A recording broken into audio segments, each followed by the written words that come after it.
Sì, certamente, soprattutto in questo periodo è veramente un grave problema. Certo. Quali sono invece i problemi veri, quelli su cui vorrebbe che il governo si impegnasse? La crisi economica e il futuro dei nostri ragazzi. Davanti al banchetto di raccolta firme del PD contro la legge Bavaglio, i padovani si fermano a frotte. Altro che preoccuparsi di essere intercettati, dicono. Il governo dovrebbe darsi da fare per risolvere la stretta della crisi economica e per sostenere il mondo del lavoro soffocato dalla disoccupazione. I giovani non riescono a entrare nel mondo del lavoro e si parla di intercettazioni. I giovani vengono licenziati perché gli scade il contratto e quindi smettono di lavorare, non hanno più la fonte di reddito e si dice che non ci sono licenziamenti. I democratici intanto si imbavagliano per protesta.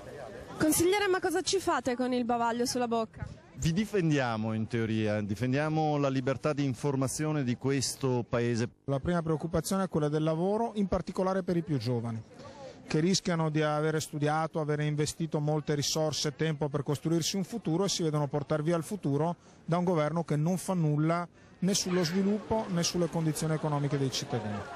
Lo dice anche un sondaggio commissionato dai giovani imprenditori. Il lavoro e l'occupazione sono la massima priorità per il 73% dei padovani e il 51% chiede che proprio su questi temi si adoperino le istituzioni del territorio.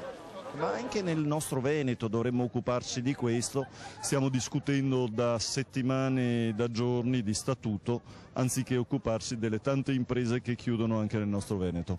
E in quanto alle intercettazioni, siamo uno dei paesi messi peggio come libertà di stampa e di informazione del mondo, quindi peggio di così.